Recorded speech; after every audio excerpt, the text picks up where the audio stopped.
land. Go and read my article about that. The border strip would include Kobane, and it would include deterring Syrian government aircraft from entering the area and shielding them from bombing raids. You get the idea. And of course, we know that a no-fly zone anywhere means a bombing campaign to destroy the Syrian Air Force everywhere. That was a week ago. Now, today, it's the 12th of December, as we're taping. David Ignatius. Now, this is a slimy insider. He's very often on the Diane Rehm Show weekly review. He's very often on the network blab shows on Sunday morning. David Ignatius, CIA State Department insider. Speaking tube, inspired by them. It's called Fitting Together a Middle East Strategy. And what do we read? Let's start the article. General John Allen must sometimes feel as if he's navigating a maze as he organizes the coalition to defeat the Islamic State. Iran is a silent partner in Iraq, but a potential adversary in Syria and elsewhere, and on and on. When Allen took the job in September, Islamic State fighters had overrun much of Iraq and Syria, and Obama was worried. Allen's effort didn't look very good when he started, but of course the indefatigable general is making progress. The fundamental contradictions of Obama's policy remain. Allen is a former commander of coalition forces in Afghanistan and one of the architects of the Sunni awakening in Iraq. Special forces, huh? He was a good choice for this evolving ad hoc effort, but he's carrying a heavy rucksack, as General David Petraeus liked to say, and that has all kinds of pieces of strategy in it. So on and on, the Allen, they don't quite give him a personality cult on the same magnitude as Petraeus, but he's going in that direction. So the idea is he is acting as the lawyer, the ambassador, the representative, the envoy of who? Of Erdogan and Davutoglu of Turkey, who are rotten pro-terrorist elements, of Qatar, and generally of the Muslim Brotherhood. So this is bad news, and Obama is certainly right to mistrust these people. Don't follow anything these people say. And of course, the information background on this stuff. We had it already. December 1st, Karen DeYoung, Washington Post. U.S. considers opening new front against Islamic State to create a safe zone in Syria. And as we read down, Turkish officials and General John Allen, the administration's chief envoy to the U.S.-led coalition against the Islamic State, have assessed that the Free Syrian Army can marshal sufficient trained forces to gradually move eastward into this zone, but right now it's going to be U.S. aircraft and Turkish special forces. So you get the idea. It's a no-fly zone, meaning the entirety of Syria gets clobbered. You can say that this is sort of Obama tricked and betrayed Russia in regard to Libya back in March of 2011. This time, if Obama says yes to this, he's going to be tricked by Allen, McGurk, and Petraeus, among others. And of course, we know Kerry and Samantha Power brought them in to facilitate the path towards aggression. Now, we also have another interesting article here. It's a Lebanese publication. Let's see if we can find it. It's the, let's see. The word in the White House is de-escalation. So this is Tony Badran, B-A-D-R-A-N, 4th of December. This is a blog called Now, N-O-W period. Okay? Word in the White House is de-escalation. And the point of this is that the people around Obama are now realizing that Obama uncompromisingly rejects any confrontation with Assad. so that all of these leaks about the no-fly zone, the safe zone, the cooperation with Turkey, and all these, that Turkey is really, they really feel like they've been let down. Pro-terrorists out there, not happy. The leaked proposal is a non-starter.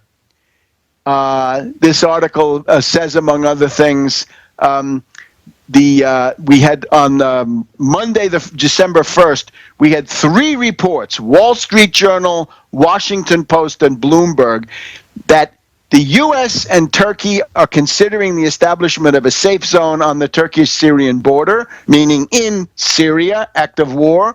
The reported plan was wonderful cooperation of the U.S. and Turkey, and the Turks have long demanded a no-fly zone and a buffer zone. But the proposal, getting nowhere, serves as yet another public White House announcement to Iran and the U.S. that the Assad regime is off limits. Good. Keep it off limits. One war at a time. ISIS first. Lay off Assad.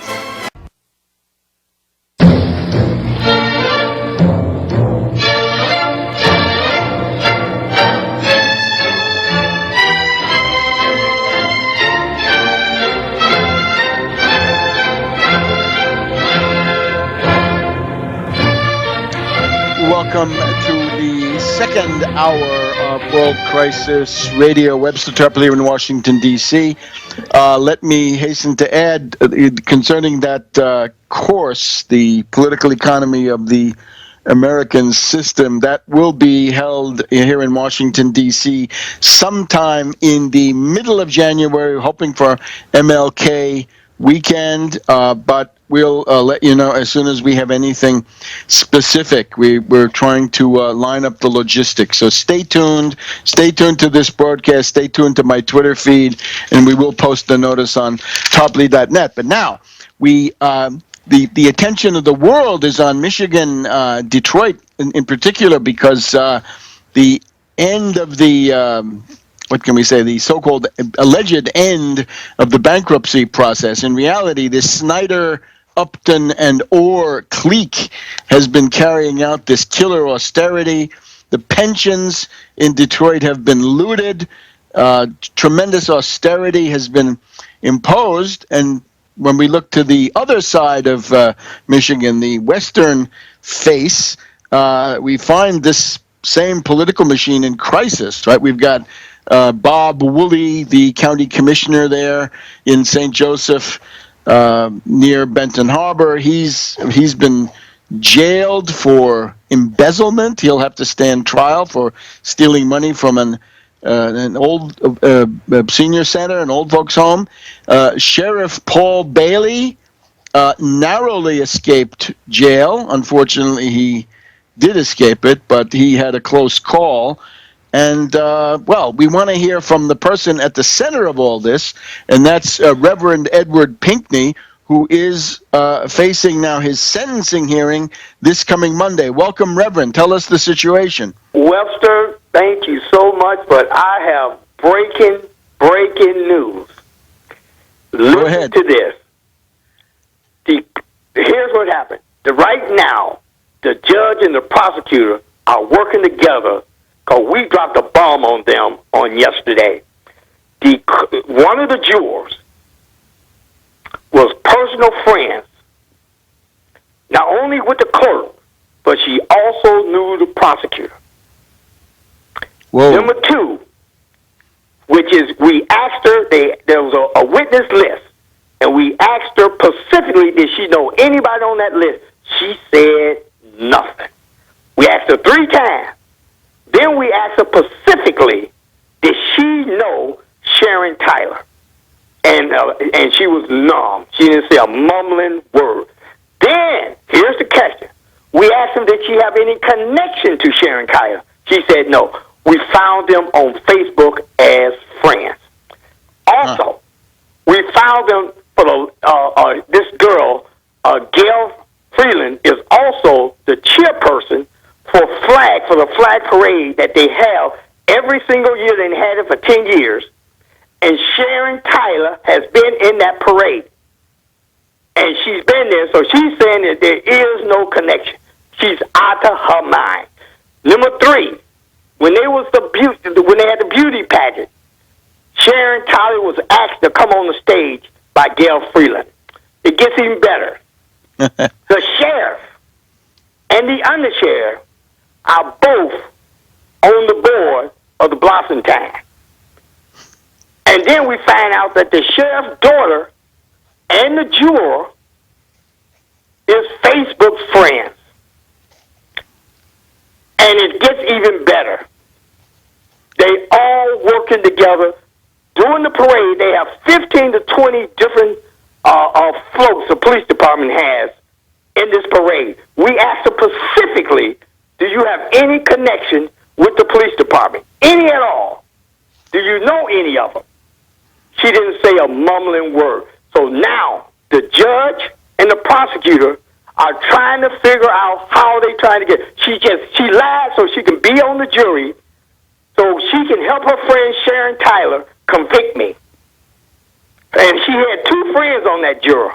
One named Alan Paskinski, and I think the other lady was small, but we also doing an investigation of 4 other jurors who we believe was planted on that jury by Barron County. So we are in the midst of, we don't know how they're going to handle it, but they're trying right now as we talk right now. That courthouse is in an uproar because they could not believe it's a possibility that Reverend Edward Pinkney will wiggle out of this mess. Not only are we demanding a new trial, we demanded they drop all charges because they knew it. They knew what they was doing. So I'm really excited, Webster. This is, a matter of fact, News 57 is at my house right now, ready to interview me. Everybody now done heard about it across the state, and everybody's excited. And believe me, we are in an uproar. All right, Reverend, let's just, if we can go through this a little bit. You're saying that this was perjury by Gail Freeland when she was questioned during, I guess they call it the voir dire, right? When get on the jury, right? Absolutely. So she was asked these questions about, do you have personal connections to these people on the prosecution side? And she lied repeatedly. Side. Either side. Didn't make no difference which side it was on. But right. She didn't say a mumbling word. What she did was she knew what she was doing. And also we found out that she might be friends with Michael Sepik too. We're still doing an investigation. We're still trying to find out more on 2 other jurors, Jill Olsen and a guy named Scott Rose. We know that they know something about the law enforcement, that we know that much about them, but we don't have all the evidence to support like we got. We got about 25 sheets on Gail Freeland information, and it's important that we expose them for what they really are. I don't know what they might try to do on Monday, but right now, a word at the courthouse that they scrambling, trying to figure out how they're going to get around this. So I'm excited, Webster.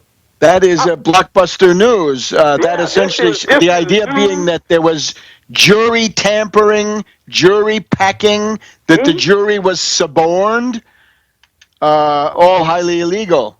Absolutely, and they knew better, and they knew it all the time. It wasn't a surprise to them. The surprise is that we found out about it. So we are on top of it. Also, we filed a motion for a direct verdict once again because there was absolutely no evidence that could have convicted me of this crime. A directed verdict of not guilty. That's right.